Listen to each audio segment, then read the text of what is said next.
De 13 a 15, La Colmena. Conducción, Carolina García. Producción, Matías Capek. La Colmena.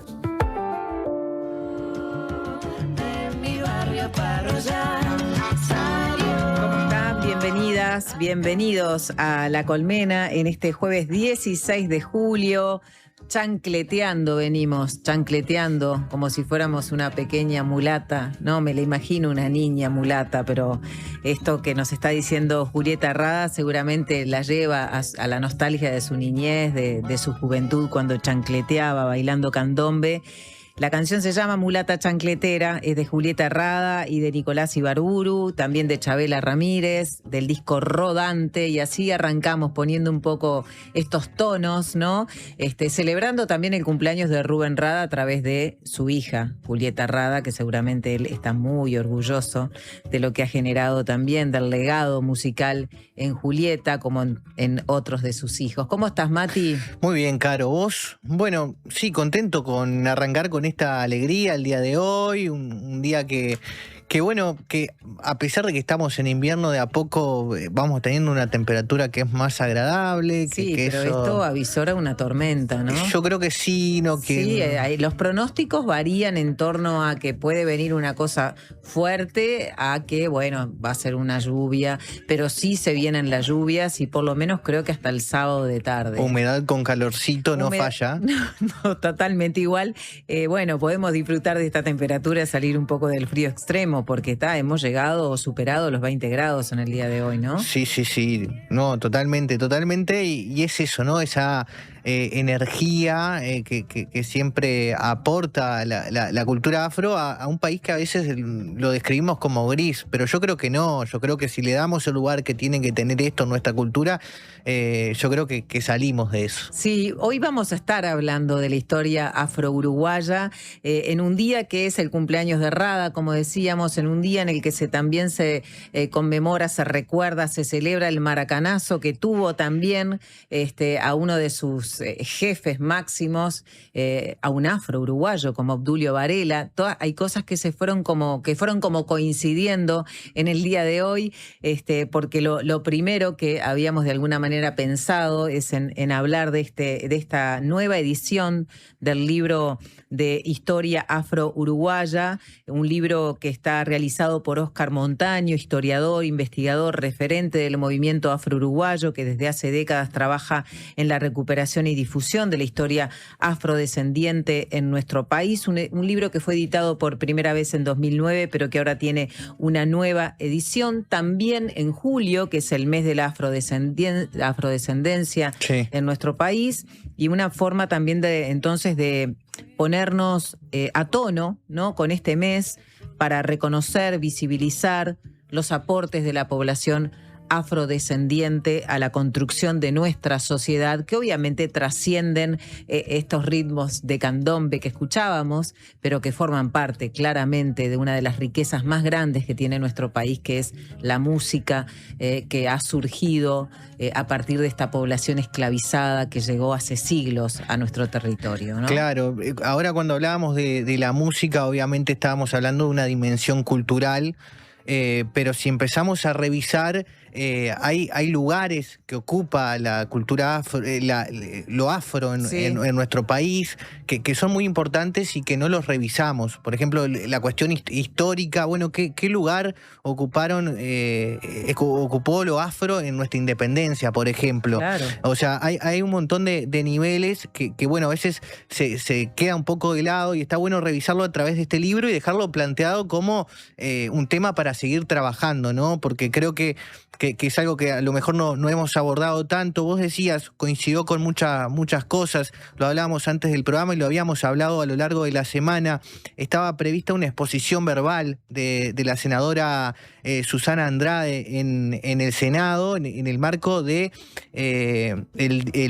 con el motivo del Día de la Mujer Afrolatina, Afrocaribeña y de la diáspora. Esto es el 25 de julio, pero también fue algo que pasó el día de hoy que coincide con esta temática. Exactamente, sí, es el Día Internacional de la Mujer Afrolatina el 25 de julio, pero la Cámara de Senadores realizó este miércoles una sesión especial, este jueves, ¿no? Este jueves Este jueves una sesión especial para conmemorar este día, adelantándose entonces un poco a esta celebración, y la actividad que ocupó además el primer punto del orden del día en el Palacio Legislativo incluyó un homenaje y reconocimiento a las mujeres afrodescendientes con el objetivo de reafirmar el compromiso del Parlamento con sus derechos, ¿no? El encuentro reunió a legisladores, cuerpo diplomático, representantes sociales, sobre todo para visibilizar las profundas desigualdades que persisten en esta población afro. Hay una persistencia de un racismo que es estructural y también de brechas sociales que también impactan en particular en las mujeres, ¿no? Y sí, las brechas sociales son un reflejo de procesos históricos, Claro, que parten de un nivel de desigualdad que creo que es evidente, pero que a veces no es lo suficientemente abordado justamente por el Parlamento, por la herramienta política que de alguna forma debe trabajar estas situaciones. Hace algunas semanas sacábamos en el diario justamente una agenda que está trabajando una comisión de afrodescendencia que tiene el Frente Amplio, marcando una agenda de un rumbo, pero veremos si eso en los próximos meses, en las próximas semanas, efectivamente llega al Parlamento. enseguida vamos a seguir compartiendo lo que ocurrió en el Parlamento esta mañana, cuáles fueron de alguna manera los énfasis, ¿no?, que conectamos también con esta entrevista que vamos a tener en algunos minutos sobre la historia afro-uruguaya en nuestro país, pero queremos darle voz también a alguien que es muy representativo y representativa de la música afro en nuestro país, que es la señora Lágrima Ríos. La escuchamos un poquito también para darle lugar en esta crónica.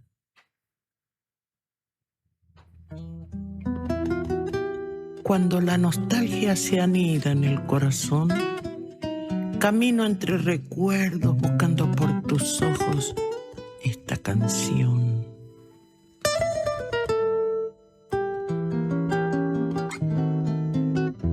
Alma oriental que pregunta siempre, ¿quién soy yo? Y al ver este mar, río, me responden dos orillas con voz de milongón. La familia que cruza el río van en barco con su destino.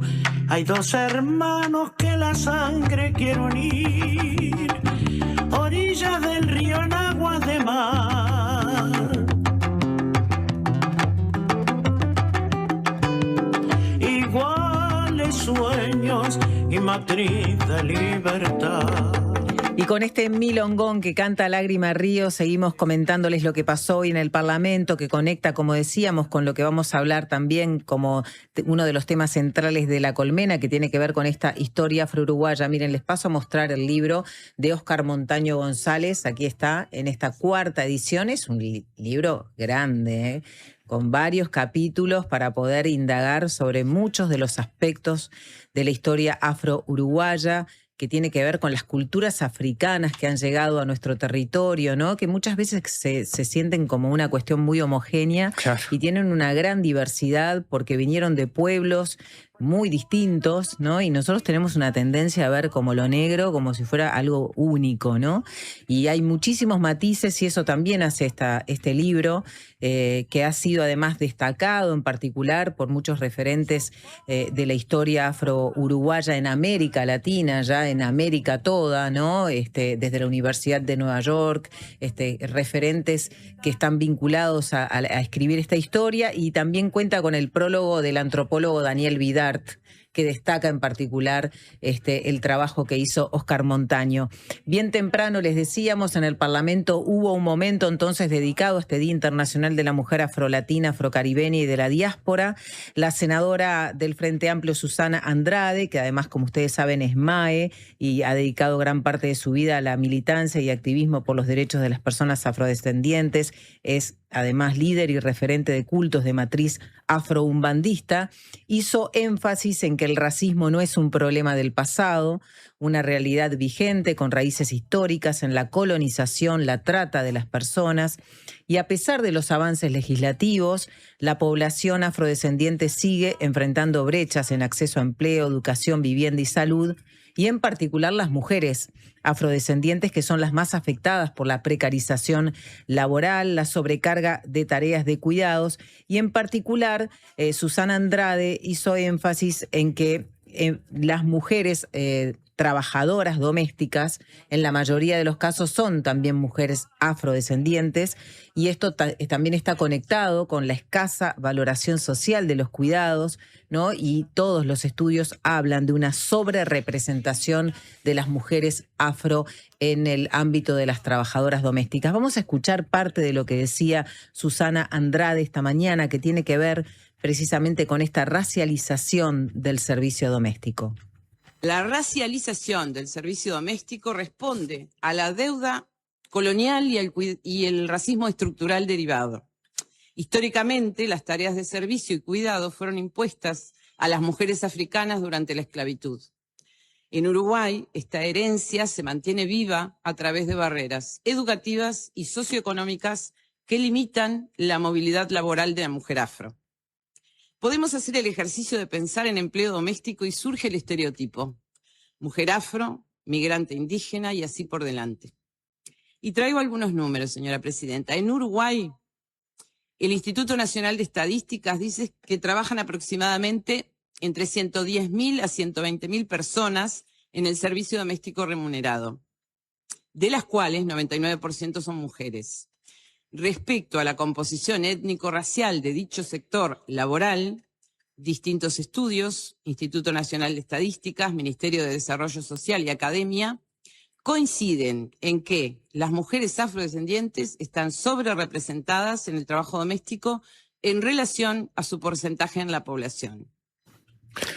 Bien, ahí teníamos las palabras de Susana Andrade. No fue la única senadora que habló, capaz que también sería importante recordar que Gloria Rodríguez del Partido Nacional destacó además la resiliencia de las mujeres afromigrantes, rechazó estigmas de víctima o esclava, reivindicando también la dignidad, la capacidad transformadora de las mujeres afro en la sociedad uruguaya. Hubo también otros senadores que participaron entonces de esta actividad en el Parlamento. Claro, a partir de este disparador, de lo que hemos hablado sobre la cultura afro, invitar también a la audiencia a que comuniquen cuál es su relación con la cultura afro, dónde la ven más presente en nuestro país, un poco para ir discutiendo este tema más en general. Pero partiendo de este tema justamente del Día de la Mujer Afro-Latina, también vamos a estar hablando de esa desigualdad que tiene que ver con la mujer, con la desigualdad de género en nuestro país a partir del último contenido de nuestro programa. Exactamente, porque vamos a recibir aquí en La Colmena a la directora del Instituto Nacional de las Mujeres, a Mónica Xavier, en el marco de la columna de feminismos, ¿no?, que tiene Stephanie de Mirjian todos los jueves. Vamos a realizar esa entrevista junto con Steph para poder abordar los desafíos de InMujeres, que está cumpliendo 20 años desde su creación como órgano rector y regente de las políticas de género en Uruguay. Hay algunas novedades que se han conocido en estas horas, como por ejemplo un convenio con el Ministerio de Vivienda y MEVIR para brindar 500 soluciones habitacionales a víctimas de violencia de género y mujeres trans, mujeres víctimas de trata, quiero decir. Y por otro lado está también activo una consulta a la ciudadanía para que presenten propuestas virtuales para lo que es el Plan Nacional de Género, el Plan por una Vida Libre de Violencia de Género, pero también está la situación de los femicidios, ¿no? Y de mañana escuchábamos a Teresa Herrera de la Red de Violencia contra la Violencia Doméstica y Sexual, hablando en Panorama Informativo, hablando de la indignación también de colectivos feministas y de las organizaciones de la sociedad civil frente a esta escalada de femicidios que ocurrieron en junio y también en los primeros días de julio, 5 femicidios, y una advertencia, también un informe que realizó la Institución Nacional de Derechos Humanos respecto a la actuación del Estado en un caso particular de un femicidio que ocurrió en marzo del 2025 en Euskal Herria, en Malvin Norte. Una mujer fue arrojada desde su apartamento y fue asesinada entonces por su expareja, y la institución concluyó que el Estado uruguayo incurrió en incumplimientos y deficiencias que vulneraron el deber de debida diligencia ante este femicidio, porque hubo denuncias previas. Hay todo un estudio que hace la institución marcando, digamos, el proceso de la denuncia de esta mujer y cómo el Estado no respondió como debía. Sí, vos hablabas de Teresa Herrera. Ella justamente se refirió a otro de los temas que surgió en las últimas horas y que es importante en cuanto a lo que es la violencia hacia niños, niñas y adolescentes. Me refiero al lanzamiento de la alerta Amber Uruguay. Este es un sistema que funcionará por orden de judicial, y con esta advertencia se difundirá una fotografía de la víctima, datos personales e información general para facilitar su ubicación. Digo, hay casos recientes que tienen que ver con la falta justamente de un mecanismo con estas características para poder ubicar a niños desaparecidos, por lo cual, bueno, es valioso. Estas imágenes también se difundirán, por ejemplo, a través de redes sociales, a través de un acuerdo con Meta, también en la cartelería por vía pública, en los medios de comunicación tradicionales y en los pasos de frontera.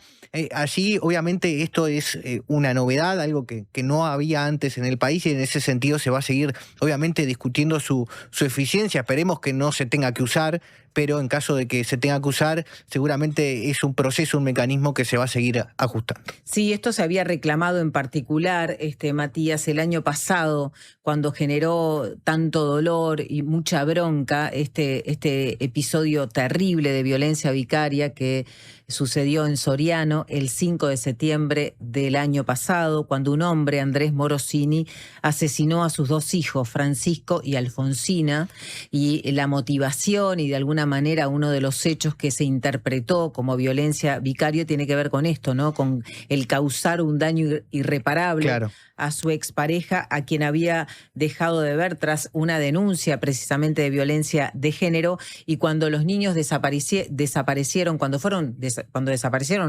secuestrados, claro, de alguna manera por su padre, lo que de alguna forma se reclamó por parte de las organizaciones sociales es esto, ¿no? Esta herramienta de este tipo de alarma que pudiera haber actuado, ¿no?, con mayor diligencia, obviamente, para poder dar con estos niños. Claro, bueno, eso es un poco lo que marcaba Teresa, que si bien valoraba este aspecto, hablaba allí de la cuestión de los tiempos, ¿no? De esto, de la autorización judicial y de cómo esto puede de alguna forma dilatar que se inicie el proceso y poner en riesgo de alguna forma a esa víctima en las primeras horas, que sabemos que son fundamentales en estos procesos de búsqueda. Exactamente. Bueno, por aquí dejamos planteados entonces los temas en los que vamos a estar abordando, trabajando, charlando esta tarde a través de esta entrevista, obviamente con la directora de Mujeres, Mónica Xavier. Antes, la historia afro-uruguaya con Óscar Montaño González. Si les parece, nos vamos a una pausa.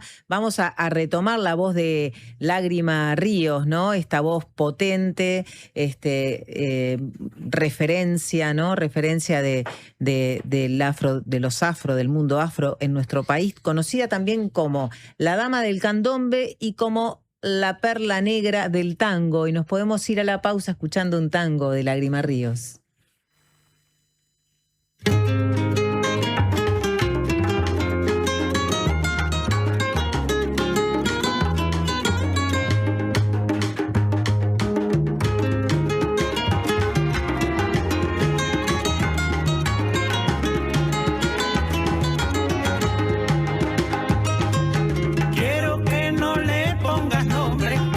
Se llame candombe, quiero que te haga vibrar. Quiero que no le pongas nombre, que sea simplemente un candombe y que te dejes llevar. Elegiste esta ciudad, la quieres como el que más. Elegiste tu tambor.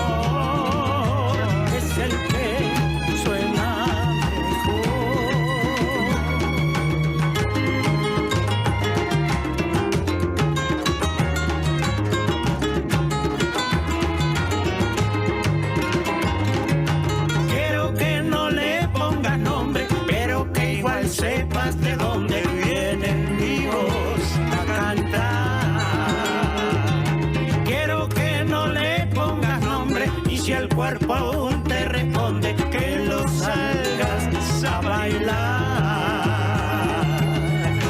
Elegiste esta ciudad, elegiste de verdad, la querés como el que más.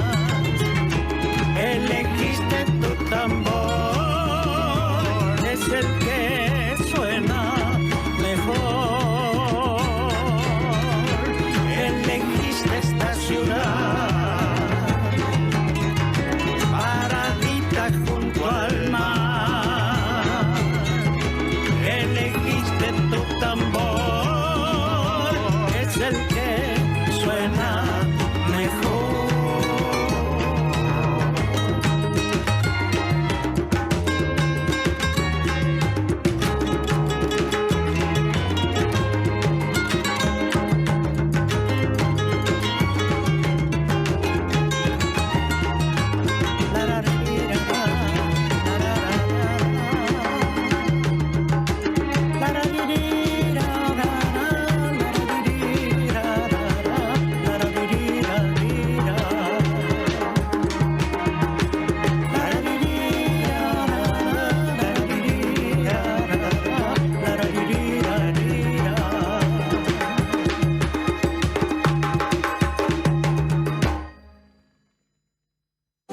Puesta al aire, David Mattioli y Emilia Rovira.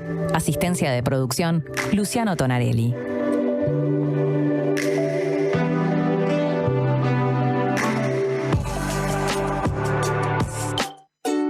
Última oportunidad para ponerse al día con la contribución inmobiliaria en Canelones. Hasta el 30 de octubre, accedes a convenios sin multas ni recargos y hasta en 60 cuotas.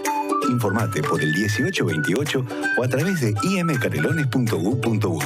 Nunca fue tan fácil ponerte al día. No pierdas esta última chance. Canelones, avanza con la gente. Suma Camerata en vivo en La Trastienda, presentando su primer álbum, Suma Camerata. Por entradas agotadas, nueva función, domingo 2 de agosto, 21 horas. Suma Camerata en vivo en La Trastienda. Localidades limitadas disponibles en Pass Line. Invita Bizarro. La salud visual es un derecho. En Óptica Guzmán te ofrecemos precios populares y productos de calidad. Tenemos descuentos para afiliados a todos los sindicatos. Seguinos en Guzmán Óptica. Visítanos en Colonia 1457 bis, casi Barrio Zamorín, en la parada del ómnibus. Óptica Guzmán. Vení a ver. La Diaria Radio, 97.9. Este año viajá por Uruguay de punta a punta con Red Pagos. Participá y ganá una escapada para 2 personas, todo incluido. Desde Artigas hasta Montevideo. Vos elegís el destino. Registrate en ganalestamacerca.com.uy y suma chances pagando en locales de Red Pagos o en Mi Red Pagos. Red Pagos, más cerca. Ver bases y condiciones en ganalestamacerca.com.uy. En la edición de julio de Le Monde Diplomatique Uruguay, Donald Trump festeja los 250 años de independencia de Estados Unidos con mucho más que prepotencia. En el dossier sobre la ruleta de silicio, los mercados predictivos buscan cambiar el ciudadano por el apostador, amenazando la democracia. En la región, el Río de la Plata aparece en el radar de Palantir. Colombia se suma al escudo de los procónsules con De la Espriella, el Milei colombiano, y recorremos la ruta atlántica de la cocaína hasta África. Además, ¿hasta dónde cederán Ucrania y Rusia? India se mira en el espejo de Israel y el futuro incierto de las ruinas de Palmira. Suscríbete en lemond.uy y recíbelo en tu casa. Le Monde Diplomatique, la diaria.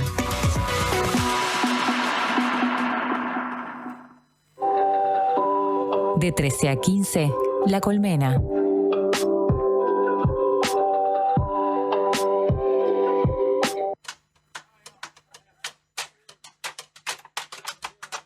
Presenta Médica Uruguaya, sponsor oficial de la selección y la salud uruguaya.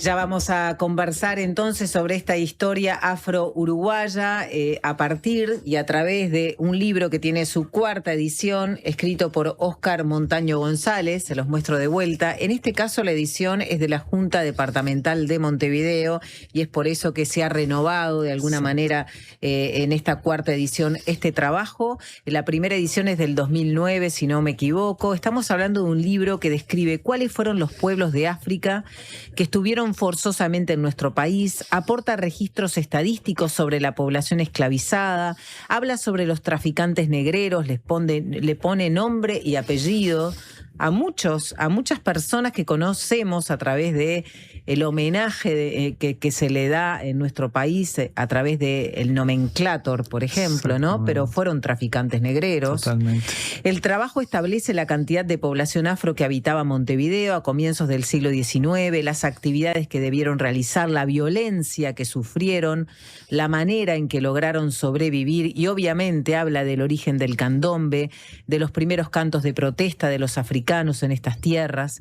El libro tiene un prólogo de Georgina Falú de la Universidad de Nueva York que señala como afropuertorriqueña que en el mundo intelectual y educativo prevalece la ignorancia y el total desconocimiento sobre quiénes son, qué los caracteriza y cuál es la verdadera historia y herencia de África. El libro se suma además a trabajos que aportan en muchos puntos de vista novedosos acerca de la presencia africana anterior a Colón en lo que sería luego llamada América. También está el antropólogo Daniel Vidart con su prólogo, donde habla especialmente de esta hebra africana de la trama física, demótica y cultural del pueblo oriental uruguayo que Montaño explora. Y dice que es el más ambicioso y penetrante dedicado a los ancestros del otro lado del Atlántico. Uf, un prólogo que te coloca, Óscar Montaño, en un lugar de privilegio, señor. ¿No? Sí, bienvenido. Primero, muchas gracias, qué lindo. Muchas gracias, Matías. Muchas gracias, Carolina. Qué lindo estar con ustedes, acompañándolos. Y me hizo emocionar con esa alusión del maestro Daniel Vidart. Realmente, qué prólogo se mandó el maestro. Yo le dije, maestro, además el título, Carolina, África portentosa. ¿De dónde viene ese título? De él. Él dijo, tiene que ser esto que sea la expresividad de lo que estoy escribiendo.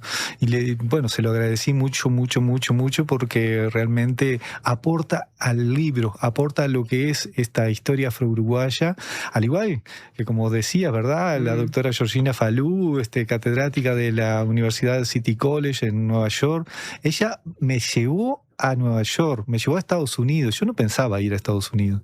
Y en el 2011, en el mes de la historia negra, como le llaman ellos, de la Black History, de la historia afro en Estados Unidos, yo estaba allá. En el 2011, en febrero. Para contar parte de esta historia, entonces. Para presentar el libro. Sí, señora. Y bueno, y de ahí, de Nueva York, fui a Carolina del Norte, donde tenemos a la querida hermana Cristina Rodríguez Cabral, que es nieta de Lemo Cabral, el gran activista afro, miembro de la revista Nuestra Raza. Y ella, es catedrática allá en la Universidad de Carolina del Norte. Me invitó también para presentarlo allá. Y después la doctora Georgina Falú, no contenta con eso, me llevó a su patria, a Puerto Rico. Y allí presentamos el libro en la Universidad de Río Piedras en Puerto Rico. Así que has tenido un periplo como investigador, como referente del movimiento afro-uruguayo, como historiador. Hace décadas que estás trabajando en esta recuperación, ¿no? De la 38, historia afrodescendiente en Uruguay. ¿Cuál es tu conexión con o cuál es tu descendencia afro? Bueno, viene del lado de mi mamá, de su bisabuela, es decir, de mi tatarabuela, María Bueno, que se escapó de lo que era Brasil, si bien ya estaba abolida la esclavitud, estamos hablando de 1890, pero en las facendas, en el interior profundo del Brasil, la esclavitud permanecía y permaneció por mucho tiempo. Entonces hubo mucha gente que se escapó de esas facendas para venir a Uruguay, porque Uruguay ya se había abolido y efectivamente se había abolido. Que de eso también podemos hablar después en otra instancia, pero bien, pero por lo menos había una libertad dentro de lo que podía ser, ¿verdad?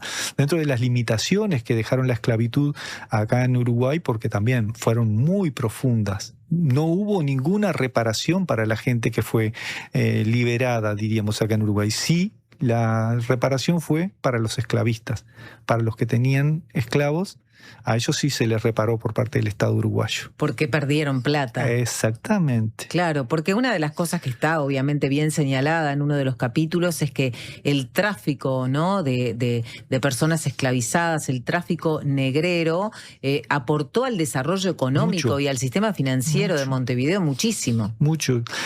Finalmente yo no logré llegar a la cantidad de dinero específico, pero sí traté de ir a lo profundo del valor de cada persona, porque tenemos que hablarlo de esa manera, ¿verdad, Carolina?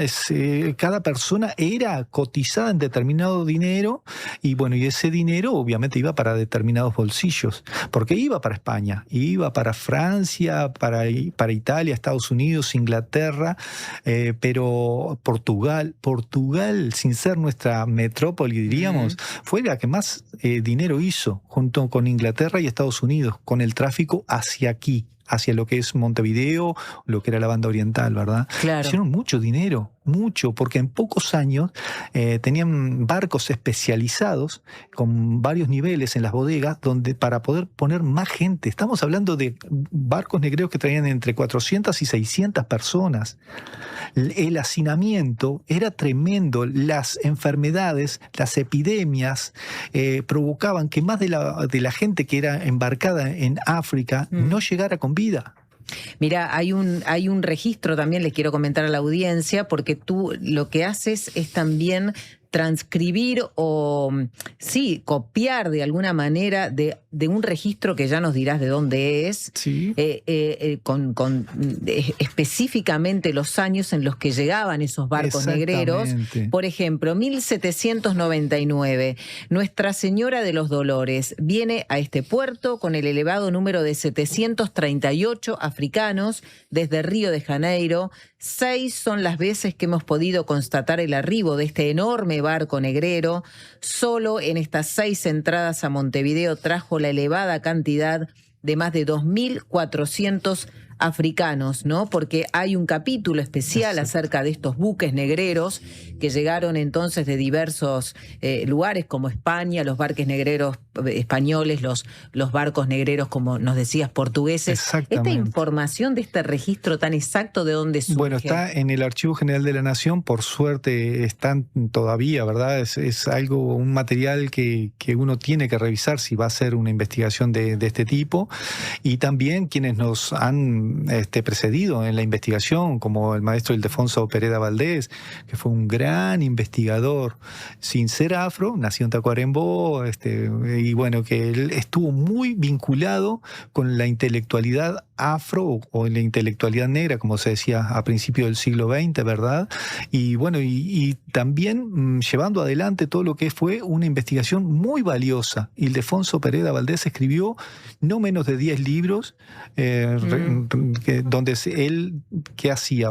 Recolectaba todo lo que era la información, la poesía de la gente negra, y también hizo una lista de barcos no tan intensa o extensa como la que hicimos nosotros, porque también nosotros vimos nuevamente los que eran los datos del Archivo General de la Nación, una investigadora argentina, Elena S.F. de Studer, que también hizo un trabajo notable al respecto, más vinculado a lo de Buenos Aires, pero también que aludía a lo que era la presencia aquí de los barcos, y también, Carolina, los nombres de los barcos, ¿verdad? Que muchas veces tenían alusión al catolicismo, al cristianismo, y uno dice, qué increíble, qué ironía, ¿no? Gran poder de Dios, Santo Cristo de la Pasión, Nuestra Señora de las Ánimas y San Antonio, cantidad de nombres que aludían a santos, y realmente lo que se estaba cometiendo era un crimen, porque muchas veces, o la mayor parte de las veces, también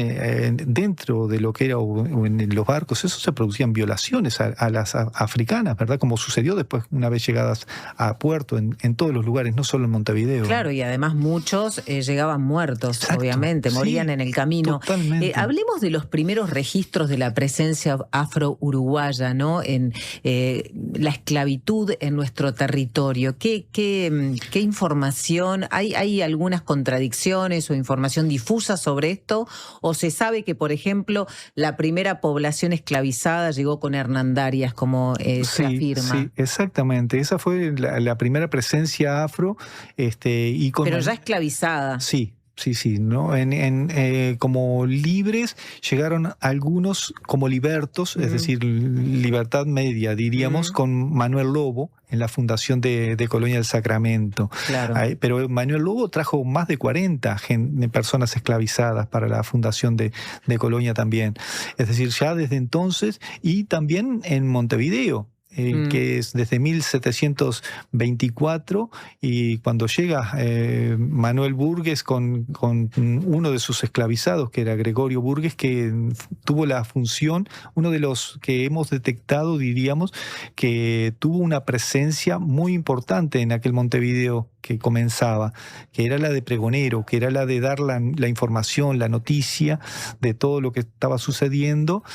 Andaba por las calles justamente pregonando y diciendo, bueno, si algún acta del rey, alguna información del virrey, o también si había algún remate o alguna actividad. Eso fue una función que él cumplió en aquel Montevideo primero, y que después siguieron cumpliendo otras personas afro, la de pregonero. Y posteriormente ya con los barcos negreros, desde 1740 en adelante, a llegar hasta 1800, sí, ahí desde 1791, 1792 en adelante, la presencia de los barcos negreros ingleses y norteamericanos fue muy importante, y trayendo gente sobre todo del Golfo de Guinea, ya no tanto de Angola y Mozambique, y que bueno, muchos de los cuales fueron enterrados en lo que hoy tenemos como, que seguimos buscando, ¿verdad? En el caserío de los negros, en lo que se denominó caserío de los negros. ¿Eso es dónde? ¿En el caserío de los negros? En Capurro. En Capurro, sí. Es lo que ahora se está de alguna manera investigando desde un trabajo arqueológico y antropológico. Sí, exactamente, sí, efectivamente. No se ha dejado de hacer desde que yo comencé el mundo afro en el 90, en el 1990, en adelante, siempre tengo ese tema porque fue muy importante, ya que siempre se suponía que habían habido enterramientos, y lo que hemos descubierto es que efectivamente han habido enterramientos. Bueno, se encontró un cadáver de restos de una niña o de una persona que era jovencito, y que bueno, el tema es si seguir o no seguir, porque allí también hay construcciones, está la escuela. Entonces los antropólogos en eso tendrán la palabra junto con las organizaciones afro, ¿verdad? Bien, hay un número también para determinar o establecer de la cantidad de población esclavizada que hubo en un momento determinado, la máxima población que hubo en Uruguay, en la banda oriental. Sí, están los censos, por suerte. Uno, obviamente que... También están acá los censos, están en el libro. Y analizamos en profundidad. A veces podemos pecar de demasiado, pero bueno, entendíamos que era la manera también de que se corroboraran esa información, ¿verdad, Carolina? Porque en definitiva, los censos los hicieron los españoles. Y bueno, hay uno de 1811, 12 y 13, donde nosotros ahí nos metemos muy inextenso, porque es un censo que fue calle por calle, casa por casa, preguntando a las personas de qué lugar eran originarias.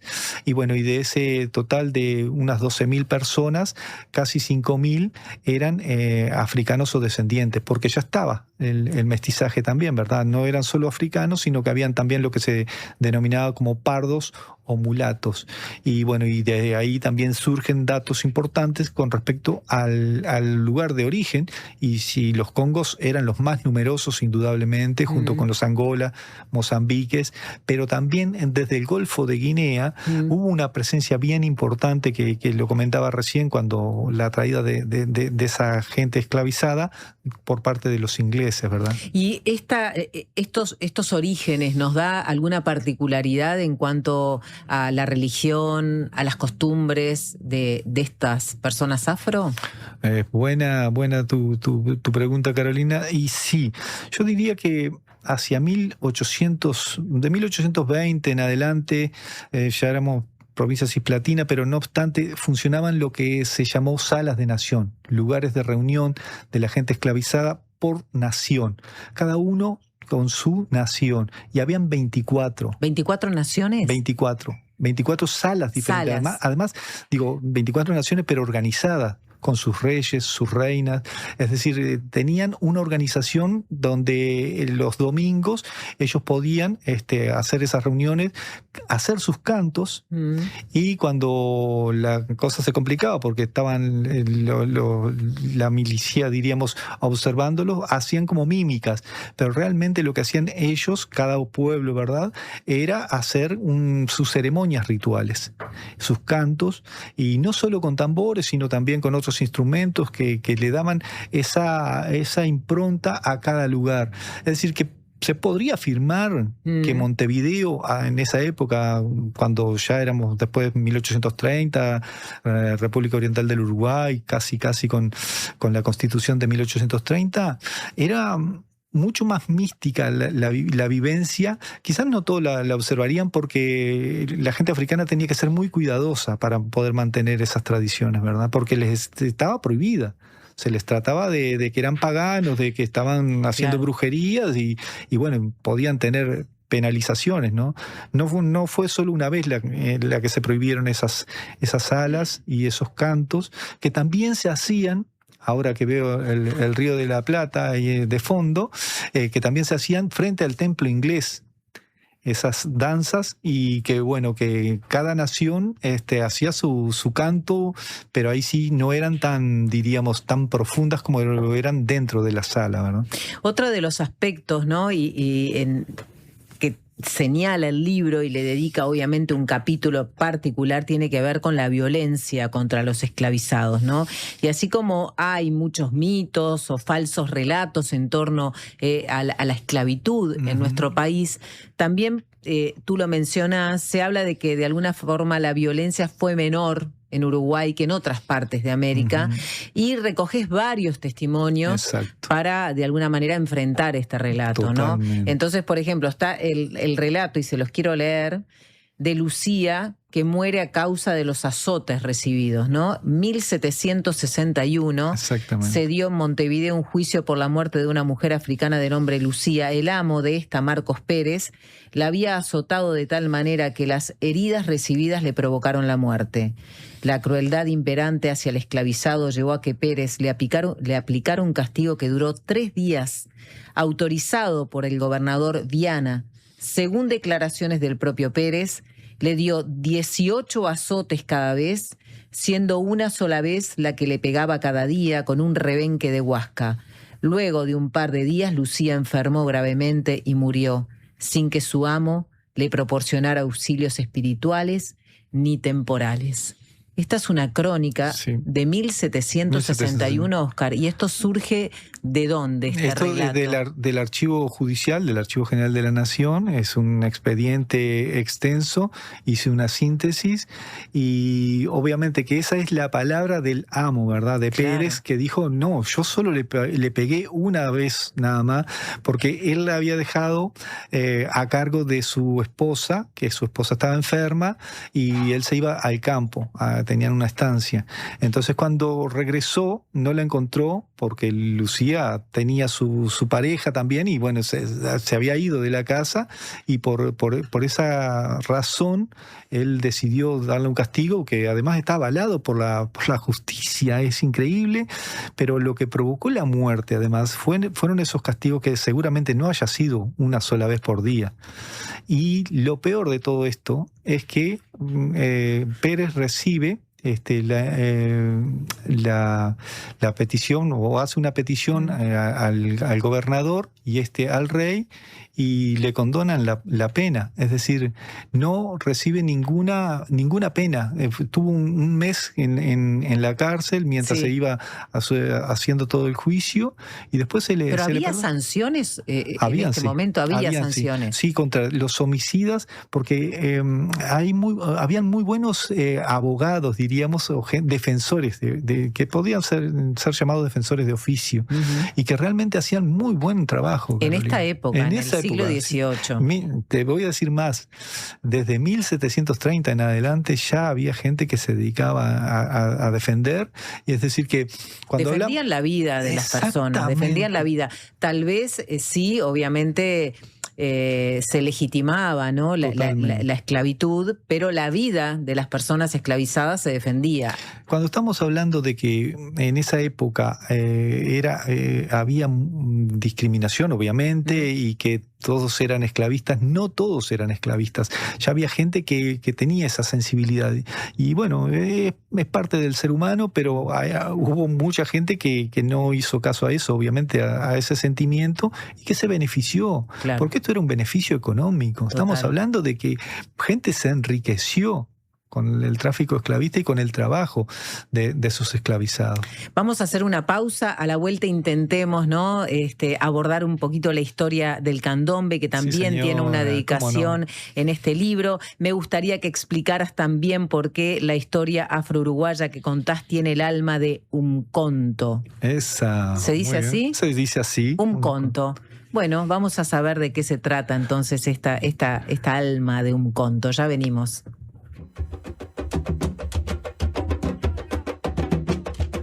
Presentó Médica Uruguaya, sponsor oficial de la selección y la salud uruguaya.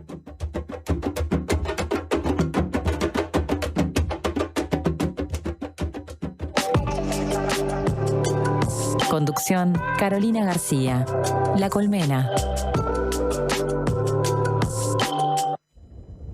Si cuando pensás en el futuro sentís que tu voz interior deja de hablarte normal y empieza a hablarte de una forma extraña, particular, utilizando un lenguaje excéntrico y un tono exacerbado, mientras escuchan sonidos de efectos especiales y música dramática, es porque te estás haciendo demasiado la película.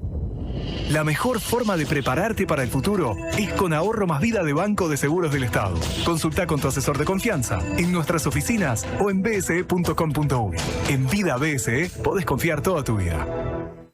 Hola chicos, soy Flor de Ciudad Vieja, los escucho siempre, la radio está buenísima. Quiero mandarle un mensajito a mi vecina Carla del tercero B, Carlucci, crack, ídola, avísame cuando vendas el alto, dale, saludo banda. Cuando compras un Suzuki 0 kilómetro, los futuros compradores vienen incluidos. Lleva el tuyo vos también y asegurate la reventa. Visítanos en suzuki.com.uy o en cualquier concesionario del país. Suzuki te entiende. Más voces, menos ruido. La Diaria Radio 97.9. Primero está la tierra, el origen, la esencia, lo que es único y propio de una localidad remota en la inmensidad del mundo. Después, la tradición y la historia, lo que cuentan los que entienden de los ciclos y tiempos de la naturaleza. Al final, está el cuidado y el respeto por todo ese recorrido. 6 Montes, cafés del mundo tostados en Uruguay. Te esperamos en nuestra tienda en Rivera 2208, esquina Polié, o en la web. En la edición de julio de Le Monde Diplomatique Uruguay, Donald Trump festeja los 250 años de independencia de Estados Unidos con mucho más que prepotencia. En el dossier sobre la ruleta de silicio, los mercados predictivos buscan cambiar el ciudadano por el apostador, amenazando la democracia. En la región, el Río de la Plata aparece en el radar de Palantir. Colombia se suma al escudo de los procónsules de la Espriela, el Milei colombiano, y recorremos la ruta atlántica de la cocaína hasta África. Además, ¿hasta dónde cederán Ucrania y Rusia? India se mira en el espejo de Israel y el futuro incierto de las ruinas de Palmira. Suscríbete en lemonde.uy y recíbelo en tu casa. Le Monde Diplomatique, la diaria.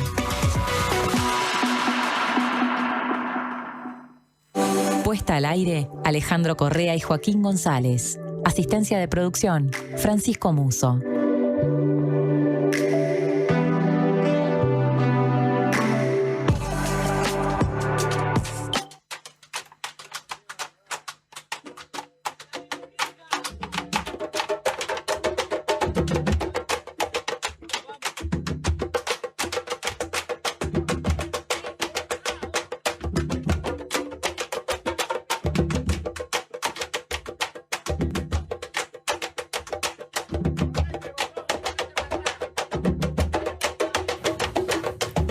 Estamos conversando sobre la historia afro-uruguaya a partir de este libro que tenemos aquí, que es la 4ª edición. Es el primer tomo. Daniel Vidart dice que es el primero de 4. Sí, señora. O sea que están en proceso. Sí, ahora en este momento estamos en el tomo 2, que Dios mediante estaría listo para este año, octubre-noviembre, que por eso te he adelantado un poco de lo del siglo XVIII, que es lo que abarcaría, ¿verdad? El tomo 2. El tomo 2. Más sí. el siglo XVIII, y después seguirías más pensando también en una contribución de la cultura africana. Sí, señora. Porque en realidad ya dejaríamos un poco la historia, me imagino ya empezarías a contar también porque de alguna forma quiero contarles, ¿sí? Que lo dice Vidart, pero lo dicen también otros prologuistas del libro, que la dramática condición contemporánea de África, que nadie desconoce, la persistencia de los estereotipos, el descrédito, de cómo se continúa caricaturizando y denigrando la cultura africana, sus lenguas, atacada por resabios neocoloniales, dice Vidart. Excelente. ¿No? Maestro. De alguna forma esto que menciono, es también uno de los objetivos del libro, ¿no? Contribuir con una revisión del rol de África en lo que es la contribución o como una de las grandes civilizaciones. Bueno, tengo que decirlo aquí porque además fue así, ¿verdad? Yo estaba en Facultad de Humanidades, yo estaba vinculado al movimiento afro desde el año 1988, pero en el año 90 me vinculo a Mundo Afro y al año siguiente, en el 91, me designan, yo tenía 24 años, me designan como historiador de la organización. Funcionaba en Durazno, en la calle Durazno 1060, y bueno, y ahí me dediqué a hacer todo ese relevamiento de lo que era el material édito e inédito. Allí Romero Rodríguez y Beatriz Ramírez me designaron para que hiciera esa, y desde ahí, bueno, en el 92 fui a México justamente a presentar un trabajo que se llamó Breve Reseña de los Afroorientales. Lo presenté en la UNAM, Carolina, en la Universidad Autónoma de México. Sí, señora. Y bueno, me vinculé con la población garífuna de Belice también. Estuve un mes conviviendo con esa gente que es afrodescendiente de los que nunca fueron esclavizados, porque el barco que los traía desde África encalló en las islas de San Vicente, en la entrada, diríamos, del Mar Caribe, y desde ahí fueron hasta que ganaron la costa occidental, justamente oriental de Centroamérica, y bueno, viven ahí. Y bueno, y ha sido mi vida contribuir a lo que tiene que ver con el aporte afro en el Uruguay, desde el punto de vista, diríamos, afro, justamente, ¿verdad? Teniendo en cuenta de que hay mucha gente que ha escrito y es muy valioso lo que han escrito. Bueno, nosotros hemos justamente hecho este aporte, que vos me preguntabas por el alma de un conto. Porque, sí, ¿de qué se trata, no? El alma de un conto. Porque un conto fue el libro que escribí, que salió editado en el 97, y que, bueno, ahí yo de alguna manera ya presentaba lo que aquí ampliamos. Un conto fue un libro de 220 páginas donde abordé muchos aspectos del aporte afro en el Uruguay, y este es un libro de 500 páginas, es decir, que está potenciado lo que era aquel libro, un conto, y por eso, además, un conto... ¿Qué significa un conto? Exacto, es una palabra africana del idioma Xhosa, es decir, Xhosa, pero lo pronuncié como lo pronunciarían... A ver, ¿cómo lo pronuncias? Xhosa, porque hacen con clic, conversan con clic sus frases, los zulúes también. Y bueno, Mandela era del pueblo Xhosa. Mandela se llamó Nelson Rolihlahla Mandela. Roliclacla es un nombre africano, diríamos, que significaba el problemático. Desde niño ya sus papás le pusieron ese nombre porque era muy problemático, era inquieto y bueno, fíjense ustedes lo que dio al mundo ese gran hombre. Y bueno, y Umkhonto era la fuerza política del Congreso Nacional Africano. Entonces el Umkhonto we Sizwe, la lanza de la nación, que era la que luchaba contra el racismo y el apartheid en Sudáfrica en la época durísima, ¿verdad? Y bueno, Mandela cae preso en el 61 justamente por formar parte y bueno, me pareció buena cosa tomar, yo lo explico en el Umkhonto justamente, que tomo esa expresión Umkhonto como la lanza, la guerra, la fuerza. ¿Y en qué lengua hablaste recién? En Xhosa. Xhosa sería Xhosa. Pero ellos lo pronuncian Xhosa. Y es una de las tantísimas. En Sudáfrica nomás, 80 capaz, pero las mayoritarias son la Xhosa y la Zulu. La Xhosa y la Zulu. Exactamente. ¿Y tú manejás esas dos lenguas? No, señora mía, ojalá la vida me hubiera dado esa posibilidad, pero no. Es difícil poder embarcarse a estudiar las lenguas africanas. Es difícil, pero claro, yo si pudiera dedicarme a ello, lo haría con mucho gusto. Pero el tema es que, claro, mi vida está enfocada a esta otra parte, tratar de rescatar y bueno, y ya nos estamos poniendo cada vez más grandes y queremos terminar ese trabajo que el maestro Daniel Vidar comentaba ahí en su prólogo, ¿verdad? Hay algo más que se dice en este libro también que tiene que ver con ignorar el aporte cultural, étnico de la llegada forzada de los africanos a nuestro territorio, a nuestro continente, y por tanto, Óscar, tú decís que este continente no debería llamarse América Latina. ¿Cómo tendría que llamarse haciendo honor a este aporte cultural? Bueno, sí, el tema de que nosotros en esa época, sobre todo cuando estábamos en el activismo a principios de los 90, queríamos que Indo-Afroamérica, justamente porque era la población originaria de acá, afro, por toda la gente que fue traída como esclavizada a todos los lugares de América, ¿no? Desde el norte al sur, estamos hablando de más de 20 millones de personas, entre las que llegaron vivas y las que murieron en la guerra contra los esclavistas y en alta mar. Estamos hablando de 30 millones por lo menos de personas en total. A Montevideo y a lo que eran los puertos, Colonia, Maldonado, también en Canelones, fueron traídos unos 60.000 africanos en todo el periodo esclavista. Pero en el mar y peleando contra los esclavistas murieron otros 30.000, de acuerdo a lo que hemos hecho, ¿verdad?, de análisis estadística. Es decir que en total, para que llegaran esos 60.000, lamentablemente murieron otros 30.000 en alta mar, por lo menos, ¿verdad? Teniendo en cuenta también este número que nos decís de los que llegaron, los uruguayos, las uruguayas, nos olvidamos tal vez de la descendencia que tenemos afro, ¿no? Y tenemos una mezcla hermosa. Lo que pasa es que a veces no nos cuesta admitirlo por los prejuicios, ¿verdad? Por la cuestión que tenemos, que vienen de atrás y de atrás y de atrás, que nos han llevado muchas veces a cuestiones de piel y que querer aclararnos la piel o alisarnos el pelo, cuestiones que realmente van en contra de lo que es la genética misma de la persona, ¿no? Y otra cosa que también se menciona mucho en el libro y que obviamente también podemos sentirlo si estamos atentos a cómo son las reacciones sociales, es el tema de la religión y de las creencias y los prejuicios, ¿no? Sí, sobre señor. los que carga la religión africana, que también tiene múltiples cosmovisiones, porque tampoco es una sola religión. De hecho, también en el libro se recuerda que muchas de las personas negras que llegaron al continente eran musulmanas. Totalmente, sí, es así, Carolina. Bueno, le dedico más de 100 páginas en ese primer extenso capítulo donde hablo de África, de lo que era África antes de la trata esclavista, de lo que era su espiritualidad, su religiosidad, sus múltiples formas de ver el mundo, porque realmente a veces pecamos o cometemos ese gran error de decir, que los negros fueron traídos, ¿no? Sí, pero estamos hablando de decenas y decenas. Yo recién te comentaba 24 salas de nación diferentes. Claro. Pero hubo personas que, como bien lo decías vos, que eran islamizados, ¿verdad? Como los hausas, 2 pueblos al menos. Hausas, fulas, 3 pueblos, y moros. 3 pueblos tuvieron salas de nación y eran islamizados.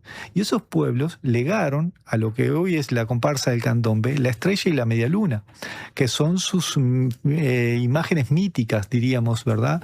Tanto la estrella como la media luna son algo que tiene que ver con la profecía, o la profecía islámica, que dice que cuando en el cielo se vea que está la estrella dentro de la media luna, va a ser que la imagen que va a determinar el fin del poder del hombre blanco y va a comenzar el poder del hombre musulmán. Mirá qué interesante. Y están las comparsas. Están las comparsas. Hablemos de eso, ¿no? En los minutos que nos quedan. En 1834 aparece escrita la palabra candombe. Es la primera vez que aparece escrita la palabra candombe. Contanos sobre el origen. El compañero di candombe, sí, señora, que es un canto, ese es un canto de resistencia de lo que hablamos. Compañero di candombe, exacto. Compañero de candombe, exacto. Pero está escrito, ¿no? Este primer canto. En esa lengua bozal que le decían, o lengua mestiza, ¿verdad, Carolina? Que tenía palabras africanas y palabras en español. Y bueno, y ha sido importantísimo porque en esa etapa, sé que no nos va a dar el tiempo para extendernos, pero es importante también mencionarlo, en esa etapa donde comenzamos a ser República Oriental del Uruguay, la primera presidencia que tuvo el país en 1832 decidió hacer un acuerdo con 2 negreros importantísimos, Vázquez y Vilaza, para traer población desde África. Esa población, para hacer las funciones de colonos, se decía. La edad de esos colonos iban desde los 4 a los 10, 11 años. Y después, y fueron traídos más de 1000 personas, más de 1000 niños encadenados, y bueno, pero lamentablemente en los acuerdos que se hacía de parte del Estado uruguayo, se decía de esa forma, ¿verdad? Que iban a ser colonos, y que pero venían como esclavos, y recién iban a ser liberados cuando tuvieran 24 años, es decir, para la pobrecita que llegaba de 4 años, o al niño que llevaba de 4 años, tenía 20 años de esclavitud, y que después se le iba a dar la libertad. Eso fue el Estado uruguayo, y el compañero di candombe habla, en una parte dice, para que nuestras negritas tengan libre la valiga, para que nuestras negritas tengan libre la barriga, porque la Constitución de 1830 manifestaba que no iba a haber más esclavos, que iba a estar la libertad de vientre, pero lamentablemente los esclavistas lo que hacían, burlaban la libertad de vientres, es decir, que de una esclava que naciera un niño iba a ser libre. Eso decía la libertad de vientre. Pero ¿qué hacían los esclavistas? Llegaban a esa mujer africana al otro lado de la frontera en el Brasil, y ese niño nacía esclavo y lo volvían a traer y ya está.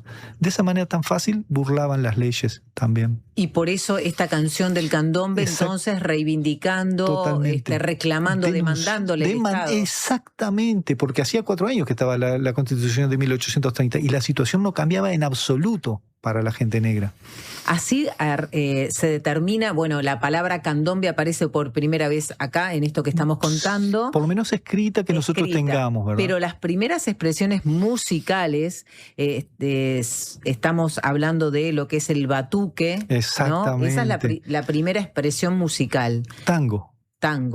La primera expresión musical que hubo en las salas de nación desde 1805 en adelante, aparece escrita la palabra tango relacionada a los bailes y toques de tambores de la gente africana. La palabra tango, que se mantuvo durante todo el siglo XIX. Después, con las oleadas inmigratorias europeas, españolas e italianas, se fue mixturando, y ese tango que era africano comenzó a ser ya con otra matriz, ¿verdad? Agregándole guitarra, otros instrumentos que no eran africanos. Mirá qué interesante. Se apropiaron de alguna manera de algo. Sí, puede decirse que sí, pero hasta principios del siglo XX las comparsas tocaban y bailaban el tango. Había comparsas de blanco y comparsas de negro. Las comparsas de blanco empezaron a imitar a las comparsas de negro en el toque de tambores, se empezaron a pintar de negro, contrataban a los últimos africanos para que les enseñaran el toque y los cantos de esas naciones. Y ahí aparecen los negros y lubolos. Exactamente, y lamentablemente digo porque Lubolo fue un pueblo africano que fue exterminado por la trata esclavista, estaba en Angola. Para aquí trajeron muchos lugolos y también tenían su rey, su reina, y estaban bien organizados. Bueno, tenemos que cerrar, pero realmente seguiríamos preguntándote muchas cosas, pero tal vez para... También. Sí, ¿a quién querés saludar? Quiero saludar a quienes hicieron posible esa edición hermosísima. Estoy chocho, Carolina, la verdad, yo le decía a mis hijos, Kwame y Mazue, que me están acompañando, que estoy chocho porque la verdad, porque la más pequeña, diríamos, Anaí está en la escuela ahora ya en Flores. Pero bueno, Lourdes Rodríguez Peña, que fue realmente quien se puso con todo para... La directora de la Biblioteca de la Junta Departamental de Montevideo. Exactamente, la bibliotecóloga ahí, y además es presidenta de UAFRO, Universitarios Afro, es una activista muy fuerte. Y bueno, y realmente también agradecer mucho a mi diputada, a Ana Laura Melo, diputada de Flores, realmente también que me ha apoyado de una manera fortísima para que yo pueda seguir investigando, y al equipo de investigación afro-uruguaya que tenemos con 4 compañeras que hoy no pudieron venir porque con todo esto del mes de la afrodescendencia, bueno, Verónica Casacena, Ángela Ramírez Olivera, Paula Serrana Juvencio y Vanessa Ramos. Bueno, ellas estamos haciendo el tomo 2. Con ella estamos preparando el tomo 2. Y además también habías mencionado a nuestra compañera de la radio, Denise Mota. ¿Cómo? Pero Denise hizo también la gestión para que estuviéramos aquí, y bueno, y compartimos lo que fue ese trabajo audiovisual en relación a Ancina, y yo la estoy ayudando en todo lo que puedo en la reivindicación del vocablo quilombo, que ella viene reivindicándolo como porque digo, no es lo que la gente piensa, que es una palabra que alude al prostíbulo. Eso fue a causa de los prejuicios, pero aludía la palabra quilombo, el vocablo quilombo existió en África, es africana, del Quimbundo, de Angola, y significa aldea, población, es decir... Tiene que ver con la comunidad, más que nada, vinculado con la comunidad. Y bueno, ¿no? Y la amiga Denise ahí, una capa total. Divina, Denise. Sí, felicitaciones, te envían a propósito de este trabajo que has hecho y que venís haciendo. Mónica nos dice qué precioso programa. Voy a comprar el libro, ¿dónde se encuentra? Eso nos vienen preguntando.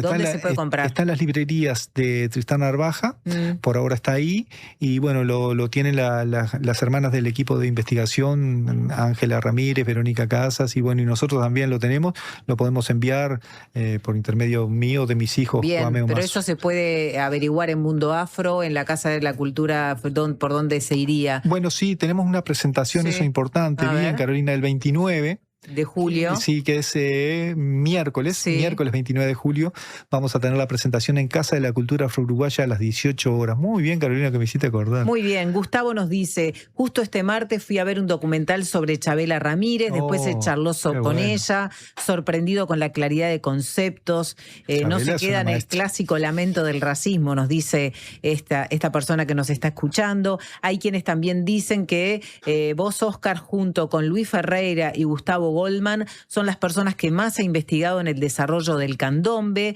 y también nos dice que nos seguimos creyendo que somos descendientes de europeos y la influencia afro en Uruguay es la más importante en varias áreas, en particular en lo musical, candombe, milonga, tango, son palabras africanas. Exactamente.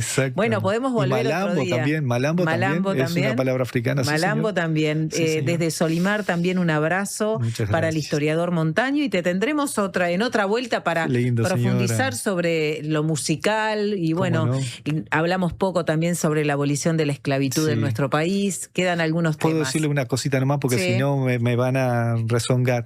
No, que cuando presentabas la canción hermosa, ¿no? Mulata Chancletera, es de autoría del maestro, el uno, Pedro Ferreira. Qué bien que me lo dijiste. Que está interpretado por Julieta, Nicolás y Chabela. Sí, claro. Pero la canción es de él. De Pedro Ferreira, sí, señor. Buenísimo. Uno de los más grandes, increíble lo que aportó ese hombre a todo el candombe, pero también es uno de los padres de lo que puede llamarse la música tropical en el Uruguay.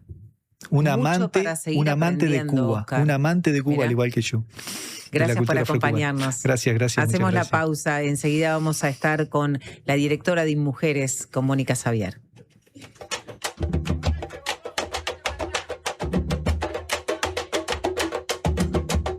Puesta Puesta al aire, Alejandro Correa y Joaquín González. Asistencia de producción, Francisco Muso.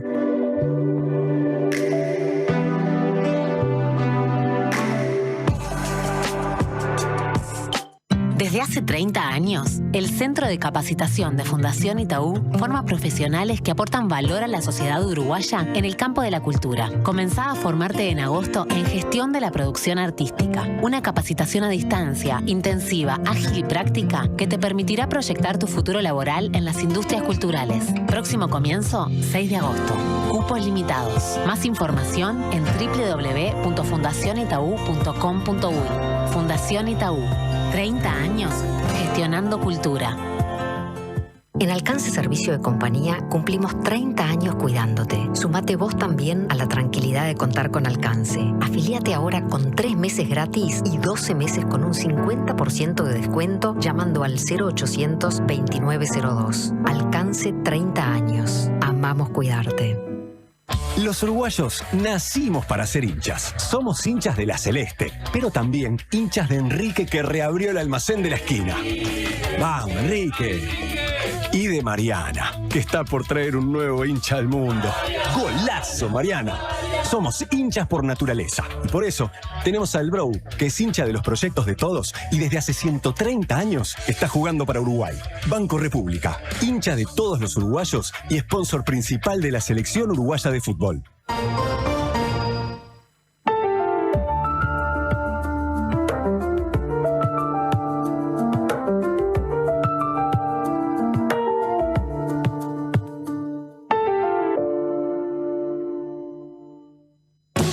Florencia Núñez presenta Década y Media. Una gira por los teatros más emblemáticos del país para celebrar sus 15 años de trayectoria. Con un gran cierre el 18 de octubre, por primera vez en el Auditorio Nacional del Sodre. Conseguí tus entradas en ticantel.com.uy y boletería de la sala. Invitan Bro, Ministerio de Turismo y Montevideo Portal. Se termina el Mundial y lo vivimos en La Diaria Radio. Este sábado desde las 15, programa especial, la previa y el análisis de las selecciones finalistas, el camino recorrido y qué podemos esperar del partido más importante del año. Y el domingo desde las 15, la gran final. Argentina-España, con el relato de Martín Rodríguez, la conducción de Sofía Romano y el equipo de Por Decir Algo y Deportes de La Diaria. Subí el volumen. La Diaria Radio está en el Mundial. Una presentación de Antel, DirecTV, Bro, Megal y UTE. Llega Feminismos a La Diaria Radio con Stephanie de Mirgián. Voces que transforman la colmena.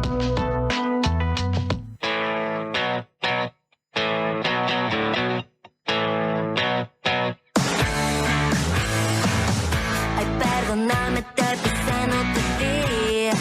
Estoy ocupada, tengo cosas que hacer. Habla muy rápido, no sé, no entendí. Está muy alterado y no te sé bien. Cuando ya saliste campeón, no importan las medallas. Cuando ya cazaste a león, no te distraen las ratas.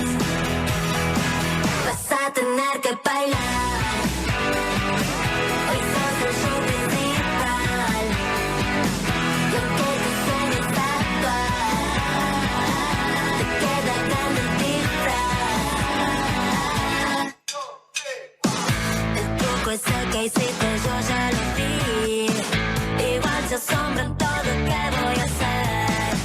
Te dije que eras bueno, hoy te mentí. Me estás vendiendo humo y se puede ver. Cuando ya saliste campeón, no importan las medallas. Cuando ya cazaste a león, no te distraen las ratas. Vas a tener que bailar. Hoy sos el show principal. Y aunque tu sueño está actual, te queda grande el disfraz. Hey. Sos un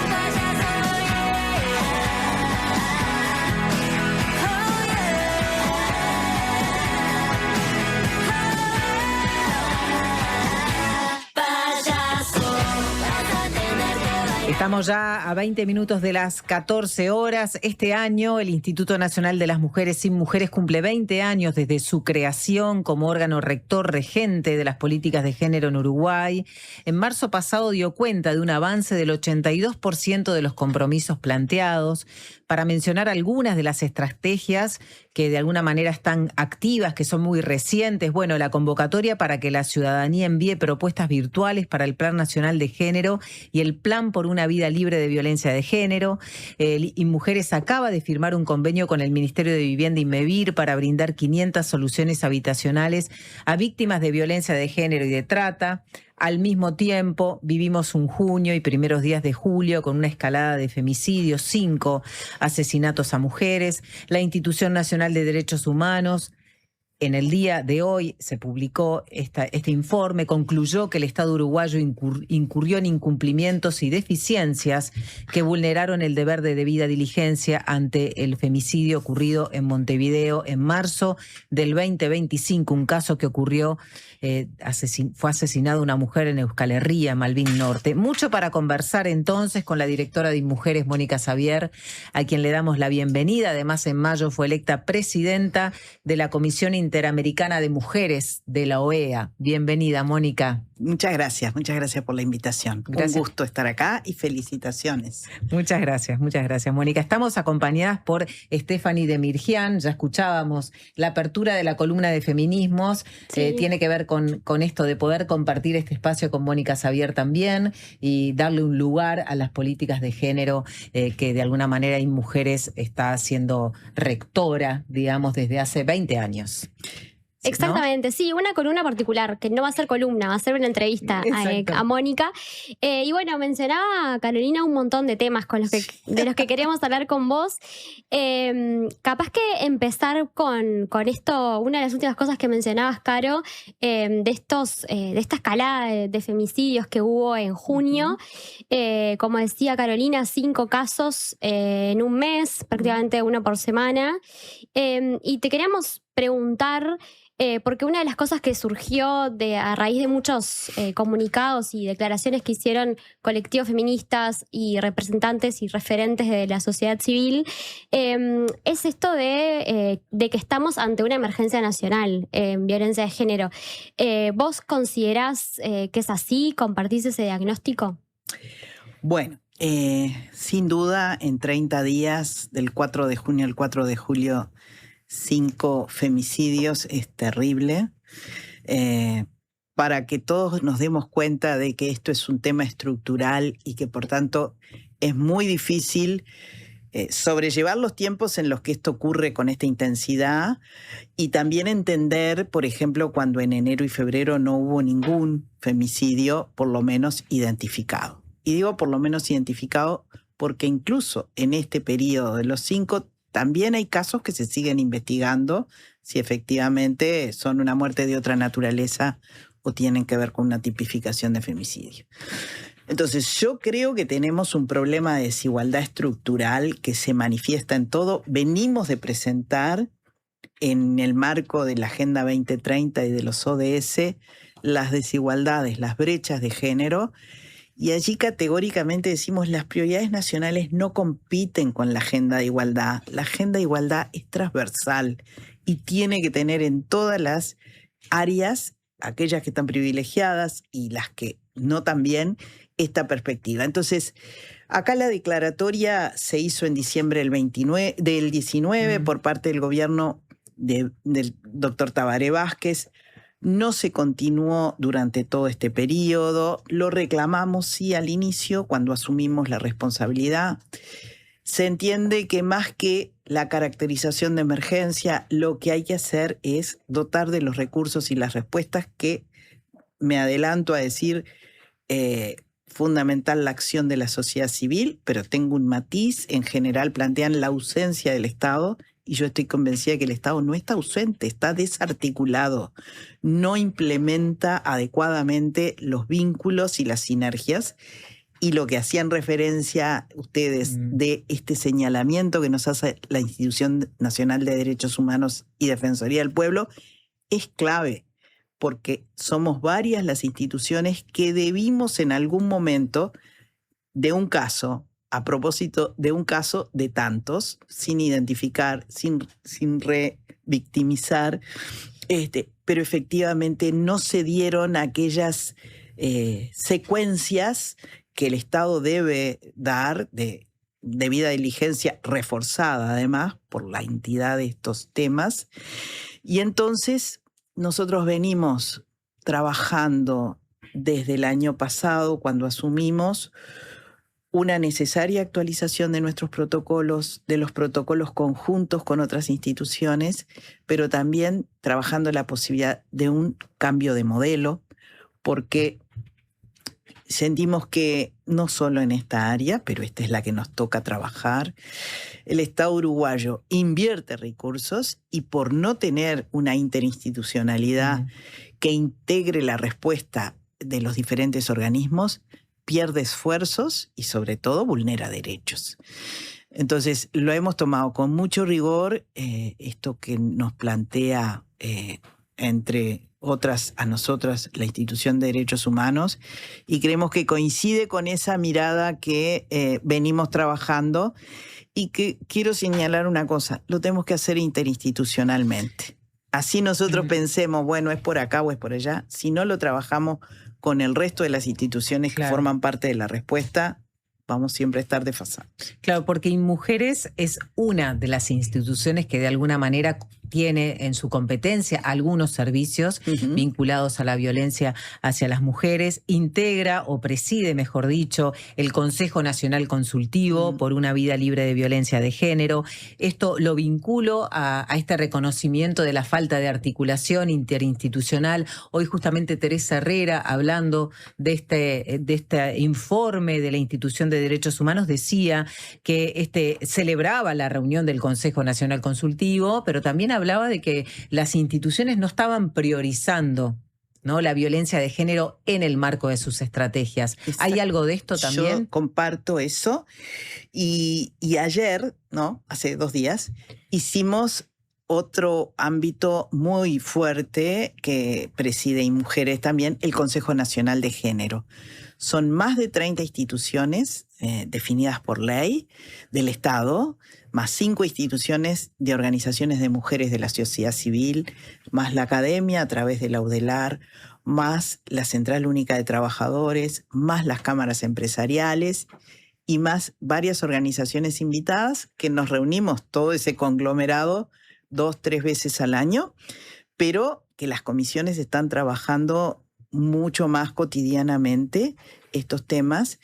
Y bueno, allí en el Consejo de Género nosotros hemos reclamado que se cumpla con lo que dice la ley, que estén las máximas autoridades, que son ministras y ministros que concurrieron, directores generales, viceministras y viceministros, y lo estamos logrando en estas instancias que llevamos el año pasado y este año. Para justamente algo que yo decía es, estamos elaborando un plan participativo con consultas ciudadanas, con consulta a las organizaciones de mujeres y también con el involucramiento de cada uno de los ministerios y sus planes particulares. Porque, ¿qué ocurre? Queremos que dialoguen esos planes. Si decimos la perspectiva de género es transversal, si ganadería, como históricamente tiene una política de género, no dialoga nuestro plan general con el plan de ganadería, estamos ahí generando un desfasaje.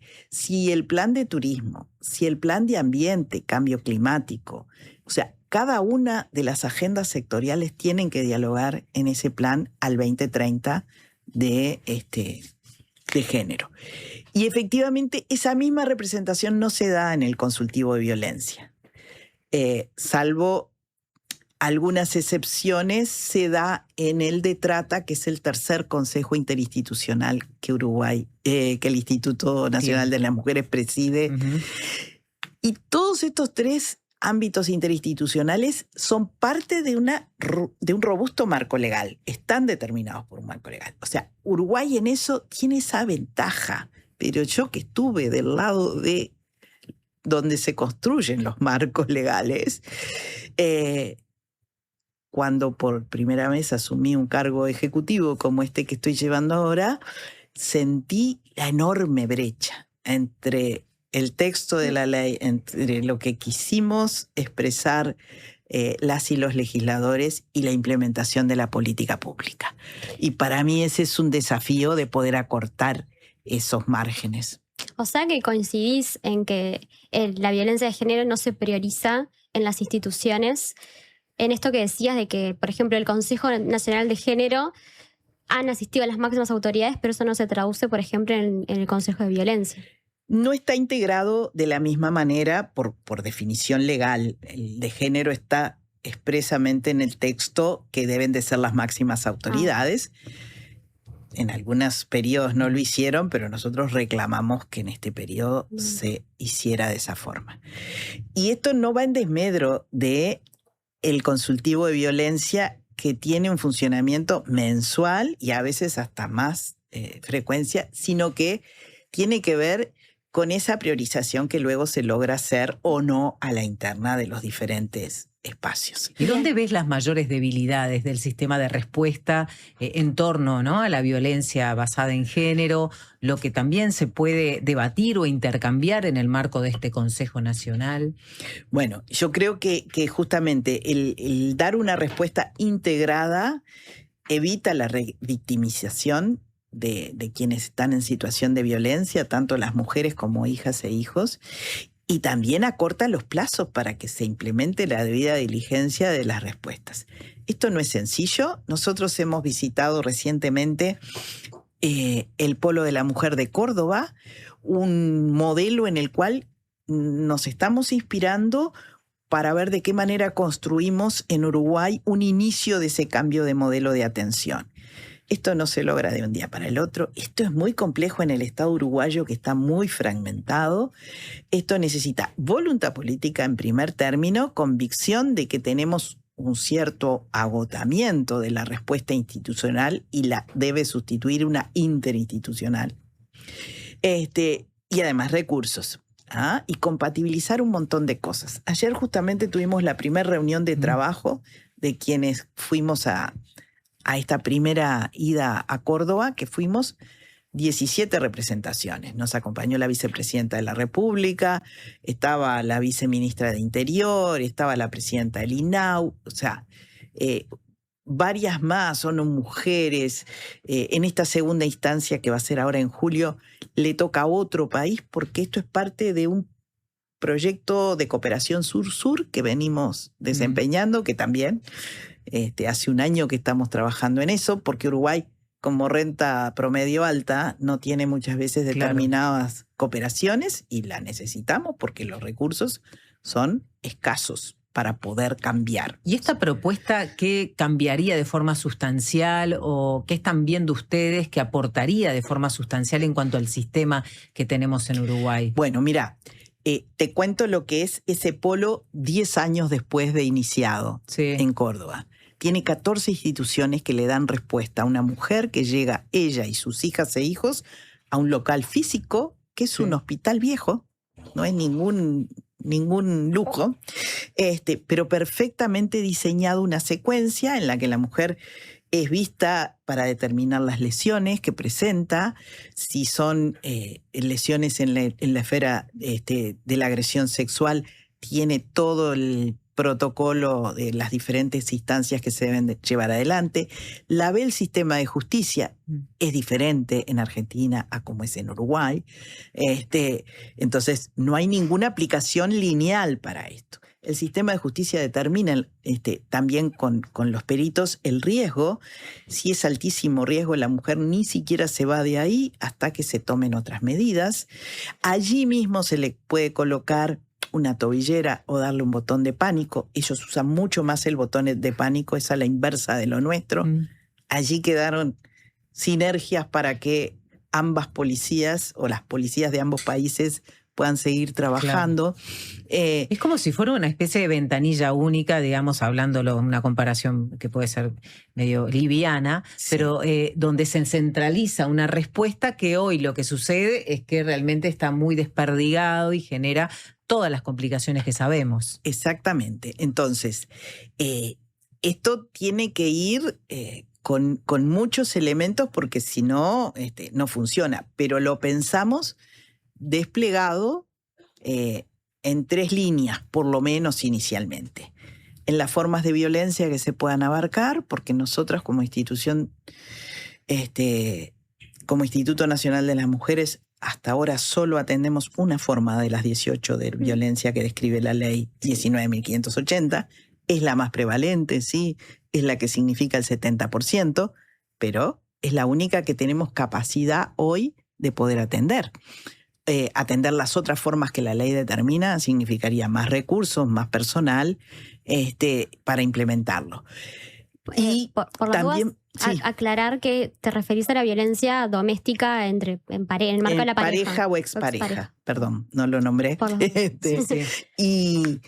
Y también pensamos en el despliegue territorial, si el modelo, que siempre va a tener múltiples ajustes, ¿no? La historia de ellos muestra que lo tuvieron que ir adaptando mucho. Solo el Poder Judicial para ese modelo hizo 120 acuerdos hacia su interior. ¿Ah? Porque claro, para que la prueba valga para todos, ¿no? Hay que adaptar legislaciones que son diferentes entre lo penal y lo de familia y lo civil. Tenemos que hacer una pausa, ¿sí? Hacemos una pausa y a la vuelta seguimos, entonces volvemos con este tema del polo de la mujer en Argentina, que es un modelo que está inspirando entonces los cambios que son necesarios para la política aquí en nuestro país. Ya venimos. Conducción, Carolina García. La Colmena. Llegó el yogur. Rico, cremoso, con 11 gramos de proteína y probióticos. Probá el yogur. En sus 2 versiones, natural y sin azúcar. El yogur griego más uruguayo es de Conaprole. Chacra La Martina, donde todo lo bueno sucede. Eventos, celebraciones sociales, empresariales, restaurante y salón de té. Además, hospedaje con ricos desayunos de campo a 20 minutos del centro. La Martina, al oeste de la ciudad. Seguinos en redes. UTE presenta Pequeños Grandes Consejos de Túnicas en Red. ¿Sabías que durante el invierno la temperatura más eficiente para un aire acondicionado es de 21 grados? A 21 grados estamos en confort. Si lo subimos demasiado, el equipo trabaja más y gasta más energía, y eso puede provocar que el equipo se desgaste antes de tiempo. Para que el equipo funcione de manera más eficiente, hay que cerrar puertas y ventanas a la hora de usarlo. Y si en casa están pensando en comprar uno nuevo que sea clase A, son los más eficientes. Lo probamos en casa y funciona. UTE, avanzamos con energía. Nuestro periodismo hecho radio. 97.9. La Diaria Radio. Siempre hay una librería cerca tuyo y la mejor forma de cuidarla es comprando ahí tus libros. En La Diaria amamos las librerías y el amor es correspondido. Por eso con tu suscripción accedes a un 20% de descuento en las siguientes librerías de Montevideo: El Yelmo de Mambrino, La Lupa, Librería América Latina, Moebius, Club Cultural Charco y Amazonia. Leer tiene beneficios. La Diaria. En Habitab resolvé todas tus gestiones. En nuestros más de 520 locales de todo el país. Y también desde nuestras aplicaciones. Más información en habitab.com.uy. Agosto en el Teatro Solís. Celebramos 170 años con una temporada de grandes encuentros. Galas aniversario. 11 de agosto, Banda Sinfónica de Montevideo. 12 de agosto, Orquesta Filarmónica de Buenos Aires. 19 de agosto, Orquesta Filarmónica de Montevideo. Además, dar vuelta a todo y la casa de Bernarda Alba por la Comedia Nacional. Nostalgia Sinfónica. Maya Castro, 20 años. Gustavo Casenave en concierto. Viví una temporada inolvidable. Consulta la programación en teatrosolís.org.uy. Teatro Solís, Intendencia de Montevideo. De 13 a 15, La Colmena.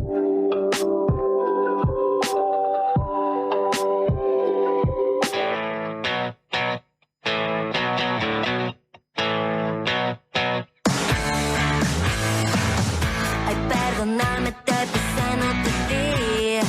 Estoy ocupada, tengo cosas que hacer. Habla muy rápido, no sé, no entendí. Estamos conversando con Mónica Xavier, directora de InMujeres, hablando hace algunos minutitos sobre este polo de la mujer en Argentina, que es una estrategia, un modelo que está inspirando entonces un cambio en la política, ¿no? Como un centro de atención integral a víctimas de violencia de género. Sí, Mónica, sabemos que están en una etapa muy inicial del diseño, pero queríamos consultarte si ya tienen pensada la estrategia para financiar esto, que parece un proyecto bastante ambicioso. Y sabemos que recursos escasean para estos temas, así que queríamos preguntarte, ¿ya están pensando en los recursos para financiar esto? No, porque tiene que ver con el modelo que estemos dispuestas a consensuar y, como yo decía, puede ser un despliegue de instituciones que se vayan sumando en el transcurso del tiempo. El polo en Córdoba particularizo porque es un gobierno subnacional el que lleva adelante este emprendimiento, no empezó con las 14 instituciones que tiene hoy. Y hoy tiene, por ejemplo, instituciones que piensan alternativas para la salida económica de las mujeres o que generan talleres de capacitación para esas alternativas económicas. Entonces, todo eso, una vez que esté diseñado, puede ser planificado su financiamiento, que puede ser colaborativo o que puede tener un financiamiento específico para el modelo. Yo quiero decir que lo que me parece que tiene que quedar meridianamente claro, que esto nos ha llevado desde el inicio prácticamente de la gestión, desde marzo del 25, y que es complejo y que tiene que estar muy bien afiatado para que efectivamente se puedan dar estas transformaciones que sin duda necesitamos hacer en el Uruguay. Está vigente hasta el 19 de julio el plazo para que la ciudadanía envíe propuestas virtuales para un Plan Nacional de Género y Plan por una Vida Libre de Violencia de Género, ¿no? Y hay una evaluación reciente sobre el plan anterior que revela fallas de diseño, fragmentación, falta de presupuesto. Estas son cosas que están teniendo en cuenta, más allá de que es un plan que fue aplicado en el gobierno anterior, para rediseñar, para pensar en algunos cambios en los planes futuros. Sí, claro, y además tratamos de que sea lo más participativo, porque hoy, como vos decís, está esta consulta ciudadana, pero hace unas semanas hicimos una reunión con 50 organizaciones de la sociedad civil, un sábado de mañana, para trabajar los aportes. Ajá. Y estamos en un proceso de aportes y pensamos hacer devoluciones a las instituciones, porque sin duda hay muchísima cosa para ordenar en eso. A ver, hoy venimos de presentar las brechas de desigualdad de género. Por 100 varones pobres, hay 154 mujeres pobres. El índice de feminización de la pobreza no mejoró para las mujeres, más allá de haber descendido la pobreza. Entonces, esto es clarísimo. Esto orienta la política pública. Esto tiene que definir la orientación de los recursos también, ¿verdad? Y una de las cosas que vinculo a lo que estabas tratando en el momento anterior con la otra entrevista, es que las mujeres afrodescendientes duplican la situación de pobreza con relación a las mujeres no afro.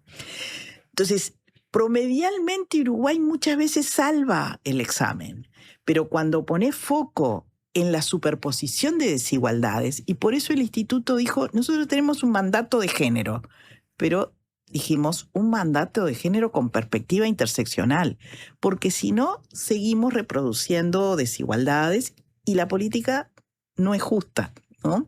Entonces tratamos de que la perspectiva de interseccionalidad, que quiere decir que las múltiples capas de desigualdad en una mujer se superponen y generan mayor exclusión muchas veces, ¿no? Ser mujer, del medio rural, afro, pobre, te va generando múltiples capas de desigualdad que hay que tenerlas en cuenta para la política pública. Mónica, el lunes InMujeres y el Ministerio de Vivienda y MEVIR firmaron un convenio para brindar 500 soluciones habitacionales a víctimas de violencia de género y de trata. Concretamente son subsidios de alquiler y cubre otros gastos vinculados al arrendamiento. ¿Esto se suma a otras soluciones habitacionales que gestiona InMujeres? ¿Cuál es la cobertura en materia de vivienda? Esto específicamente es un convenio. que viene desde el 2009, pero con mejoras sucesivas, y esta es la mejor versión, porque cubre el 100% del subsidio de alquiler, porque cubre esos gastos adicionales, y tiene además un componente que creo que trabajado adecuadamente va a disminuir la brecha entre lo metropolitano y el interior, que es un protagonismo importante de MEVIR, que siempre estuvo considerado porque es una paleta de opciones que el convenio tiene. También tiene alternativas para cooperativas de diferente tipo, de ayuda mutua o no. Pero hay que entender que una mujer en situación de violencia está extremadamente vulnerada. En general no tiene autonomía económica, en general tiene hijas e hijos. Las mujeres que atendemos en nuestras cinco casas 24 horas son 40% mujeres, 60% niñas, niños y adolescentes a su cargo. Entonces, vos decís, hay un montón de opciones, pero tampoco hay que hacer un espejismo de eso. Hasta ahora podía generar incluso un endeudamiento importante de las mujeres la opción de el subsidio de alquiler. Si bien siempre tuvieron condicionantes. Y la primer condicionante es que estén en un servicio de atención a la violencia del Instituto Nacional de las Mujeres. Porque hay que hacer un acompañamiento de estas situaciones. Claro. Entonces, no es para toda mujer en situación de vulnerabilidad. Es específicamente para esa población y se llenan. Y la gran ventaja de esto es que si queda liberado el cupo, otra mujer puede volver a usarlo en el periodo. Y se suma la innovación de que también van a atender a víctimas de trata. O sea, no, ya estaba considerado que las víctimas de trata pudieran postular a estas opciones de soluciones habitacionales. También son derivadas de los servicios de trata de mujeres. De los servicios de mujeres, que vamos a ponerlo en singular porque no hay el despliegue territorial de los servicios que en algún momento, muy breve lamentablemente hubo, porque también hubo interrupciones que no hubo servicios. Hoy, en función de retomar, como lo hicimos desde abril del año pasado, la atención, lo hemos centralizado con capacidad de despliegue al territorio. Pero también está muy compleja la situación como para poder tener servicios y darle garantías a las trabajadoras y a trabajadores en determinados territorios. Bien. Entonces preferimos un único con capacidad de desplazamiento y de atención donde se generen las situaciones. Nos quedan muy pocos minutos, lamentablemente, pero en particular, volviendo a esta resolución de la Institución Nacional de Derechos Humanos, a INMujeres le recomienda a la institución mejorar las posibilidades para orientar a familiares de las víctimas para que puedan identificar posibles señales de violencia y a realizar campañas que vayan en este sentido. ¿Se están reforzando acciones en esta línea? ¿Se piensa en la necesidad de poder realizar campañas de sensibilización, de mejor orientación a las víctimas? Mira, lamentablemente es muy difícil tener recursos para las campañas. Lo que sí estamos desde el año pasado y se concreta en esta rendición de cuenta a través de un artículo de la Dirección de Comunicaciones del MIEM, del Ministerio de Industria, Energía y Minería, que tiene la competencia, es que se implemente la disposición de la 19.580 que establece que los medios de comunicación deben difundir los números telefónicos de los servicios. Eso lo pensamos de otra manera el año pasado, pero en esta rendición de cuentas está concretado a través de un artículo que no tiene costo, que es cúmplase la ley. Medios de comunicación frente a un caso de violencia o promoviendo nomás los números, porque hemos encontrado que después de la pandemia, como tantas cosas, el 0800 41 41 o asterisco 41 41 no tiene la misma demanda. Y si bien hay otros teléfonos de intendencias para asesoramiento, porque este no es un número de denuncia, es un número de orientación, es llamativo que con una seguramente intensidad mayor de las situaciones de violencia, los números de atención no aumenten. Claro. Mira. Sí. Hacemos la última, Steph. ¿Te parece? La última para una respuesta rápida, pero que nos quedó... Y yo tendré algún anuncio para pasar. Bueno, dale. Cómo no, pero este es un tema que no queríamos dejar pasar, porque desde que comenzó esta gestión has hablado en varias oportunidades públicamente de la necesidad de trabajar con los varones también. Sí. ¿Hay acciones innovadoras respecto del abordaje de las masculinidades, más allá de los programas que ya existen para varones que ejercen violencia? Sí, paso un chivo que es ahora en agosto. 3 organizaciones de varones hacen un evento y allí vamos a estar participando.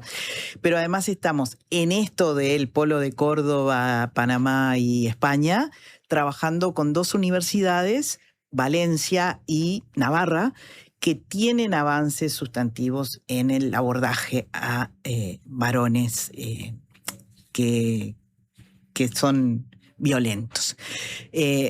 Hay que adaptar varias cosas en eso, pero hemos empezado por la capacitación, que esencialmente es clave para que estas cosas se puedan introducir.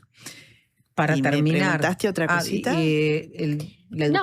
Si existían acciones, además de los espacios que ya sabemos que existen para... Sí, tenemos 20 servicios de atención a varones. Necesitamos implementarlo en 4 departamentos donde no tenemos y hoy no está dando el recurso como para poder implementarlo. Espero que se pueda hacer. Y hay modelos diferentes que en el mundo se vienen probando y que, bueno, acá todavía no se han implementado. Capaz que podemos profundizar un día sobre este tema, ¿no? Sí. De cómo son los servicios orientados a personas violentas, a hombres violentos. En septiembre viene la gente de Valencia y de Navarra, podemos hacer una linda nota. Tenemos que cerrar, Mónica, pero ¿querías pasar algo más? Sí, que con la vicepresidenta de la República hicimos una convocatoria a varias instituciones, varias decenas de instituciones, nos quedaron muchas, pero le estamos diciendo al conjunto de la ciudadanía en todo el territorio nacional que hemos iniciado una ruta hacia los 100 años del voto femenino. En momentos en que en otros países se juntan firmas para derogar el voto femenino, eso que nos parecería imposible de que ocurriera, está ocurriendo. Nosotros vamos a reivindicar la democracia, su fortaleza, que es imprescindible que reconozca al 52% de la población que somos las mujeres. Y hoy es fecha de la desaparición de Paulina Luisi, una sufragista que contribuyó no solo a Uruguay, sino en la región a conquistar este derecho. Gracias, Mónica, por acompañarnos. Gracias, Mónica. Me dio un pie precioso para mi columna de la semana que viene. A ver. Que ya les voy adelantando, que tiene que ver con estas iniciativas que hay para intentar justamente que las mujeres dejen de votar, que parece increíble de la Edad Media, pero están pasando. Muy bien, nos reencontramos la semana que viene, Steph. Gracias, Mónica. Javier, hacemos una pequeña pausa y ya venimos a despedirnos. Conducción, Carolina García. La Colmena. Imaginá llegar al aeropuerto de Carrasco y dejar tu auto a solo unos pasos del check-in. Descubrí el nuevo Indoor Parking, un estacionamiento techado con acceso directo a la terminal. Seguridad, comodidad y la mejor ubicación para que viajes sin preocupaciones. Aprovecha nuestras promos de larga estadía y asegura tu lugar a tan solo un clic. Reserva ahora en aeroshop.com.uy. Indoor Parking Aeropuerto de Carrasco. Estaciona, volá y disfruta. Última oportunidad para ponerse al día con la contribución inmobiliaria en Canelones. Hasta el 30 de octubre, accedes a convenios sin multas ni recargos y hasta en 60 cuotas. Informate por el 1828 o a través de imcanelones.gov.uy. Nunca fue tan fácil ponerte al día. No pierdas esta última chance. Canelones avanza con la gente. Homeopatía Olivencia. Idóneos en elaboración de fórmulas homeopáticas y florales. Logra el bienestar físico y emocional de forma natural. Olivencia te escucha. Comunicate al 099-471074 o visita nuestra web olivencia.com.uy. Subí el volumen. Llegó la diaria radio a la FM en el 97.9.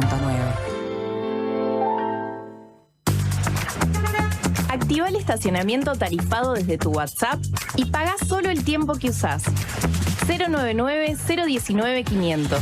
Es más fácil, más eficiente.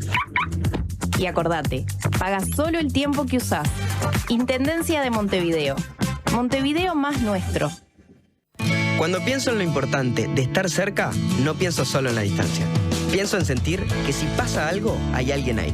Porque la salud no es algo en lo que pensás todos los días hasta que lo necesitas. Y ahí, la cercanía hace la diferencia. Saber que tenés un sanatorio cerca, que hay una policlínica cerca y que no estás solo. Yo elijo estar cerca.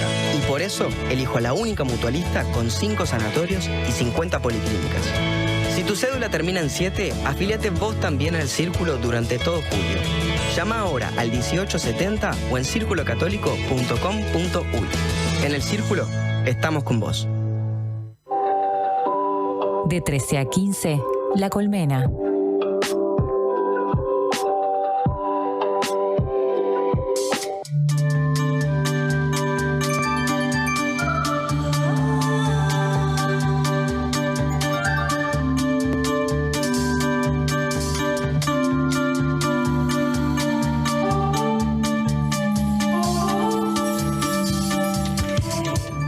Volvimos para despedirnos y seguimos acá con Steph, que nos quedamos comentando acerca de, de las políticas de género en nuestro país, sobre el rol de mujeres, también recordar, ¿no? Nosotros hicimos obviamente énfasis en lo que tiene que ver con la violencia basada en género, pero mujeres como rectora de la política de género en nuestro país tiene varias estrategias que tienen que ver con la consolidación del Sistema Nacional de Género, con una transformación cultural necesaria, con la educación inclusiva, que es todo.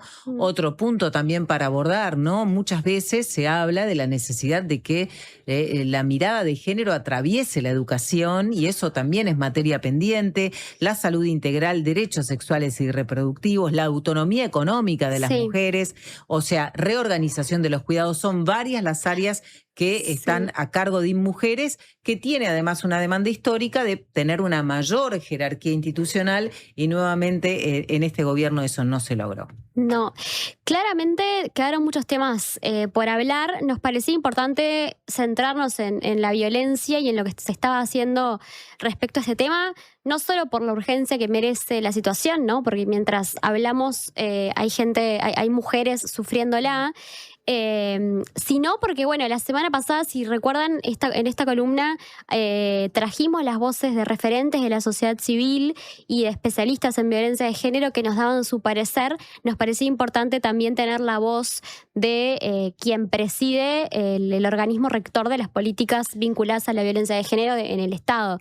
Así que, un poco también esa era la idea. Perfecto. Y ya vimos además que hay un reconocimiento, ¿no?, por parte de Mónica Xavier y de las autoridades de esta falta de articulación interinstitucional, de la cual también la sociedad civil reclama, ¿no? Y hay también una falta de recursos que es obviamente se reconoce, ¿no? Cuando hablamos también de las campañas necesarias para generar sensibilización, no hay recursos, esto lo dijo claramente Mónica, pero la idea era también saber cuáles eran las estrategias en las que se estaban pensando, y parece que este polo de la mujer es un modelo que está generando motivación e inspiración para generar los cambios necesarios, ¿verdad? Sí, es una buena noticia, así que ojalá que se consiga construirlo, se consigan los recursos para hacerlo. Estaremos atentas. Estaremos atentas, y el jueves que viene venimos entonces con este enfoque que nos decías, Steph, sobre las campañas que se están generando en Estados Unidos en particular, ¿no? Sí, en Estados Unidos es donde nace todo, pero el riesgo de que se disemine a otros países está siempre latente, sobre todo cuando el avance de sectores ultraconservadores no está solo en Estados Unidos, como ya sabemos. Así que vamos a hablar un poco de eso, qué hay detrás y por qué parece que estamos retrocediendo miles y miles de años, ¿no? En particular sobre el voto de las mujeres, ¿no? Exactamente, es como, ya fuimos contra los derechos sexuales y reproductivos, vamos por tu voto ahora. Steph, muchas gracias por acompañarnos como siempre. Muchas gracias a todos y todas ustedes. Cerramos La Colmena. Ya viene Para en el Mundo. Aquí he llegado. Transito por la tierra para hacerme sentir. Tan, tan, tambora, tambor. Soy mujer y vengo a ser. Por vos, Carmen Abella.